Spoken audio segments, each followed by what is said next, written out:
இப்போல்லாம் அட்வொகேட்டை வெட்டுறது, கொலை செய்கிறது, கையை உடைக்கிறது, இதை கேட்டு கேட்டு கேட்டு எங்களுக்கே சலிச்சு போச்சு.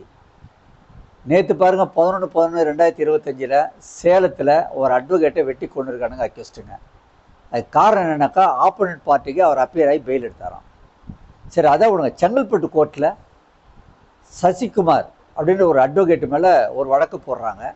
அது என்ன விஷயம்னா, சசிகுமார் கூட சேர்ந்து 2 அட்வொகேட் போகிறாங்க.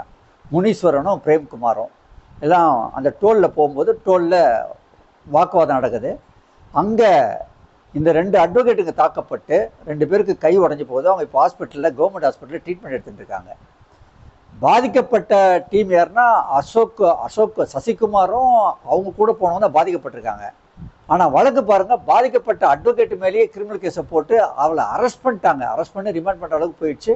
அது சப்ஜெயிலில் போகிறதுக்கு பதில் நேராக புழல் ஜெயிலுக்கு கொண்டு போகிறாங்க போலீஸ். என்ன அது வன்மமோ அட்வொகேட்டை பார்த்தானே தெரில. சரிங்க, இதெல்லாம் இருக்கட்டுங்க.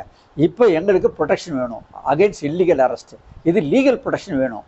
இதுக்கு என்ன செய்யணும்னா, பார் கவுன்சில் இம்மிடியட்டாக ஒரு கமிட்டி ஃபார்ம் பண்ணணும். அந்த கமிட்டியினுடைய பர்மிஷன் இல்லாமல் எந்த அட்வொகேட்டையும் அரெஸ்ட் பண்ணக்கூடாது. அந்த கமிட்டி ஒன்ஸ் அட்வொகேட் மேலே கம்ப்ளைண்ட் வந்தோடனே ஃபார் அண்ட் அகென்ஸ்ட் கரெக்டாக அது அசஸ் பண்ணி இதில் அரெஸ்ட் வேணுமா வேணாமான்னு சொல்லிட்டு முடிவு எடுக்கணும். அந்த கமிட்டி அரெஸ்ட் ஓகேன்னு பர்மிஷன் கொடுத்த பிறகு தான் அட்வொகேட்டை அரெஸ்ட் பண்ணணும். இந்த மாதிரி ஒரு லீகல் ப்ரொடெக்ஷன் வந்தால் தான் எங்கள் தொழிலை நாங்கள் கரெக்டாக தைரியமாக பார்க்க முடியும். இதை செய்யுமா பார் கவுன்சில், அவங்களுக்கு தான் ஓட்டு. இது டிமாண்ட் நம்பர் 9.